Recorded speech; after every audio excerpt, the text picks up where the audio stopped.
I've asked our musicians today to guide you through my sermon with this song made from the words of St. Francis of Assisi. They'll sing as they did the first verse, and then I'll preach until we've hit all 4 verses. This gifted choir sang for us, "Where there is hatred, let me bring your love."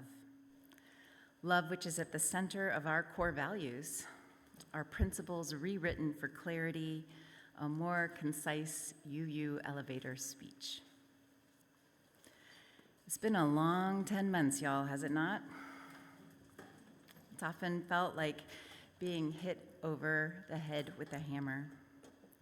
A hammer that more often than not has not been bearing a message in alignment with our values, often born in extractive capitalism, meaning I want what you have and I'll do anything to your community to get it. It's had more than a whiff of desire of power over others, and it's not often grounded in love. And it's been coming at us this way and that way and from so many ways, sometimes it's hard not to get bogged down by it. It's been a message that has not been placing love at the center. Has it felt hard to anyone else lately to remember the inherent worth and dignity of all people? As you may know from reading my contribution to the weekly e-blast last month, the Unitarian Universalist Association encourages all ministers following someone who was in a position for a long time to take the year-long ministerial transitions class to try to ensure that I'm using best practices with the congregation through that transition. We meet every other week on Zoom for 3 hours and with one in-person meetup in Montgomery. That in-person meetup happened last month and it was incredible. Each day we prepped for a new museum surrounding the civil rights of human beings, and each evening we broke down together what we had learned, what it meant for our ministries, and how we could bring it back to our congregations. The highlight of the trip was a series of museum installations created by Brian Stevenson's vision. He's a lawyer for prisoners' rights who wrote a book you may have read or a movie you may have seen called Just Mercy. The museum, through history and interactive displays and art, evoke a visceral response better than anything I've ever been to. For a barometer, I'll tell you that it was, for me, even more profound experience than the Holocaust Museum in DC. This one takes you through the Black American experience from the first boat in 1619, bringing kidnapped persons to our shores, to lives you wouldn't wish on anyone, through to the school-to-prison pipeline of the modern industrialized prison complex for locked-away lives that you wouldn't wish on anyone. As difficult as it was to meet the truth of the Black American experience from every angle through the ages, what was most incredible to me was the ongoing effort at resistance. Incredible hope, persisting despite all evidence to the contrary. Evidence that said hope would do no good. And yet, hope's best friend is action. Using wiles, using vision, using principles of nonviolence, leaning on each other, calling in others with shared values, amazing things have happened. Now back to St. Francis, the original author of the song that's leading us through this sermon today.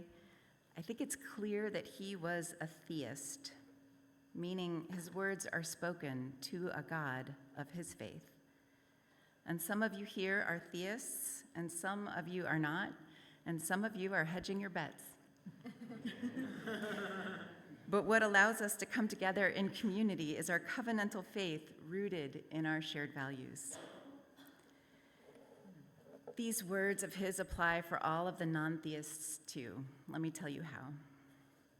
If you grew up UU, maybe had a year along your path with a curriculum called Neighboring Faiths, where you spent time learning about another world religion and went and experienced everything there was to experience at their house of worship together. Soul Matters, the curriculum subscription that this congregation utilizes for many things, including the children's classes, the themes of this worship for all of our months, now has an updated version of that curriculum called Crossing Paths, based on the book by Stephen Prothero. His book is called God is Not One, the 8 Rival Religions That Run the World. In the book, and then subsequently in the curriculum, Prothero frames each world religion as presenting a problem and a solution. I'll give you 3 examples. Buddhism presents the world's problem as suffering, and the solution is enlightenment. Judaism presents the world's problem as exile, and solution is reunion with God. Christianity presents the world's problem as sin, and the solution is salvation. For you, our presenting problem is separation from life's joy, from each other, and from our deepest selves. And our solution is connection. Theist or non-theist, our faith, our well-being, our solutions lie in each other. Indigenous Australian Lilla Watson said it best for us when discussing liberation theology. If you have come here to help me, you are wasting your time. But if you have come here because your liberation is bound up with mine, then let us work together. Having true faith in you means true faith in us working together in love.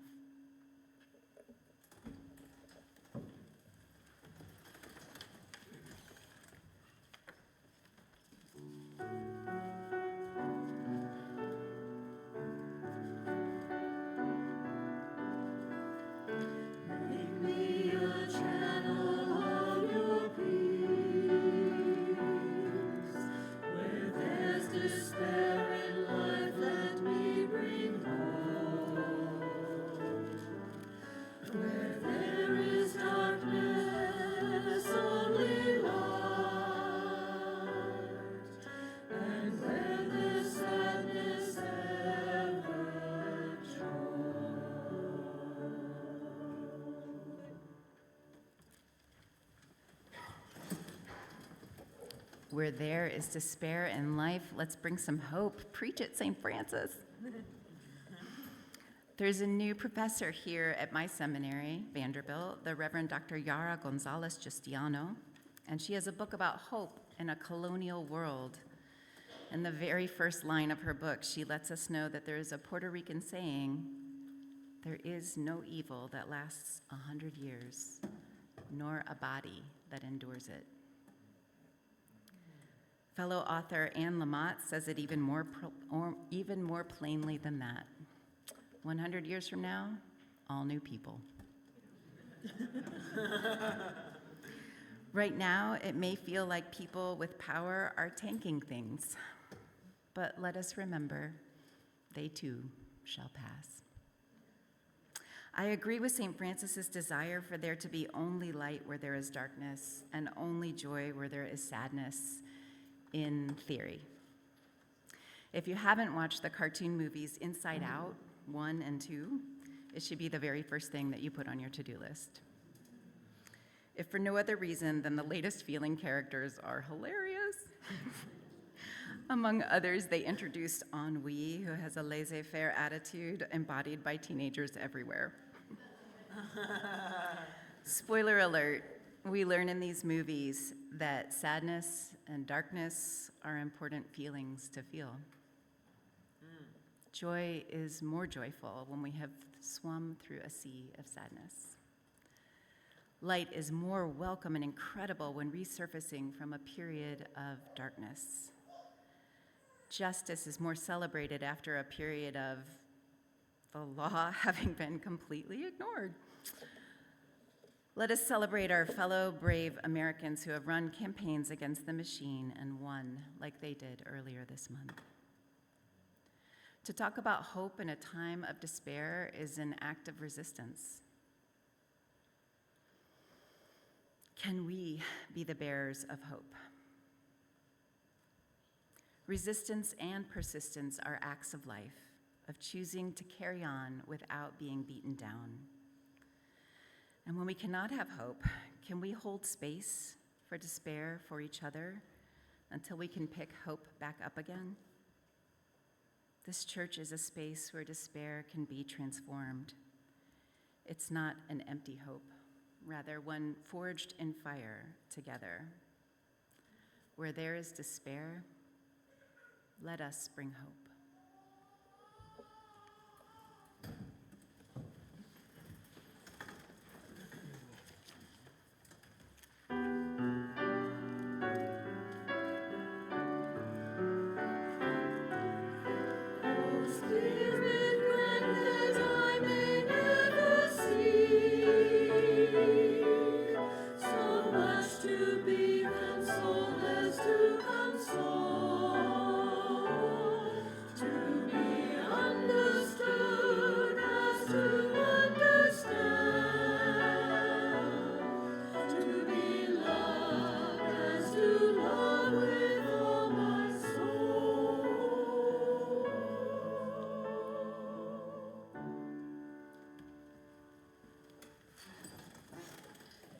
In our Time for All Ages today, Reverend Charlotte opened up our story with the words, "When I see someone going through a storm of hurt, unfairness, anger, and sadness, and all I see is fear, I ask myself, what can I do to let the love back in?" Beloveds, this is our time. We are built for this. We are the people who let love back in. We are the ones who show up for each other's liberation. Some of you may feel that your efforts may not make a difference. Maybe elected officials discount your letters, your opinions, or your part of democracy. But good people, this is a time where the world needs us most, showing up with our love in a variety of ways. I know there are those among us who feel, I've done the work and I don't have the energy to keep doing it. But we have to value every contribution, not violently resisting with our phone calls, our attendance at protests, our baking snacks for those on the protest lines, our time together here today. All of this is valuable. But friends, our biggest challenge may be nigh. And of course, I am speaking about the impending Thanksgiving dinner. Oh, to be understood and to understand. How many of us have a bombastic relative who wants to tell us how great their opinions are, awesome about politics, and you categorically disagree? If you choose to engage in the divided dinner table, which is a choice, can you lead in love? How important it is these divided days to be the ones bringing peace over turkey. I'll tell you, it is more important than ever. When we come through this time, and we will come through it, we shall be known for all of our actions. We shall be known as the ones who led with love, like our nonviolent civil rights protesting beloveds. We shall be known as the ones who did not engage in cursing one another out on social media or across the yams and the dinner rolls or on the protest line. We can choose to find places where we can come together. We both like butter. We shall be known not only by the company we keep, but also by the company that we endured with love in our hearts, as well as outward-facing words and actions of love out loud. If I had to boil down all of the teaching of the seminary experience into one message, it would be simply this: to show up as a non-anxious presence. You can remember this because it spells nap. And who doesn't love a nap, especially on Thanksgiving?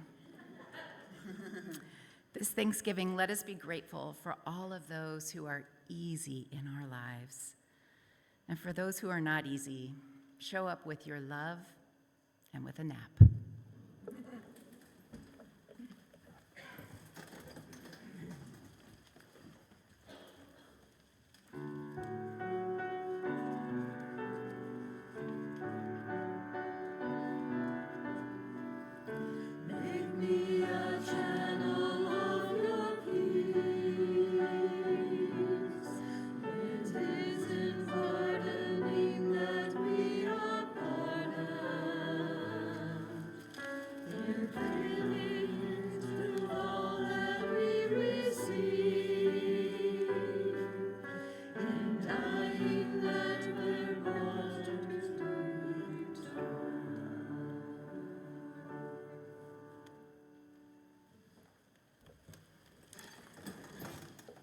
So, in some versions of that song, the last line is, "In dying, we are born to eternal life."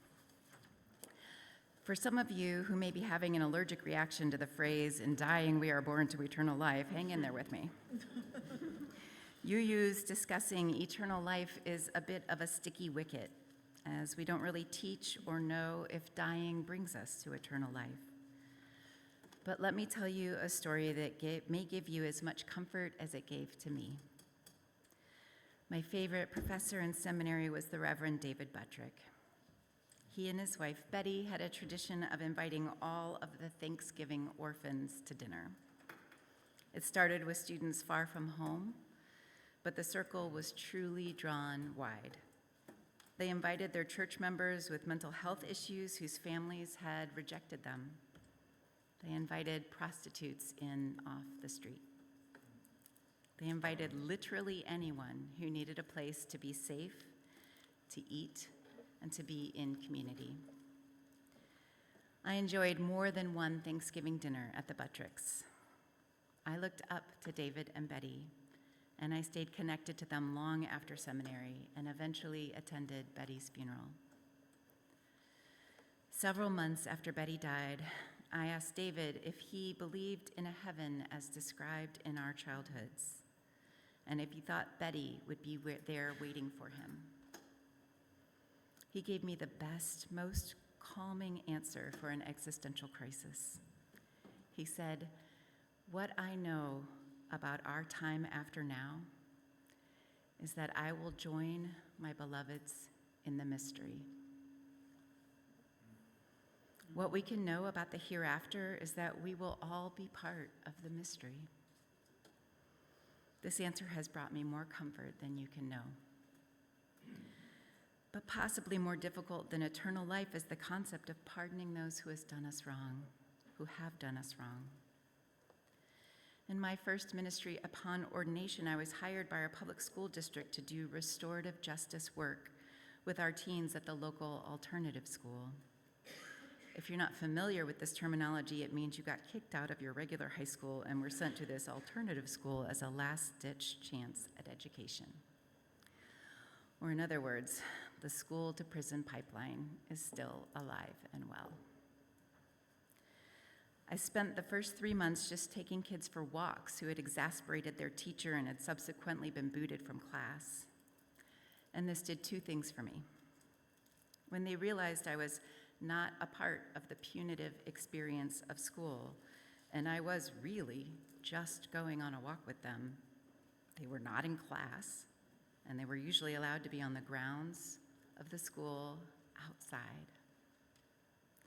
They told me their stories. I learned that between 80 and 90% of the kids there are Black and brown. About 30% of the kids should never have been sent there. They were often there to be made an example or to send a warning to others.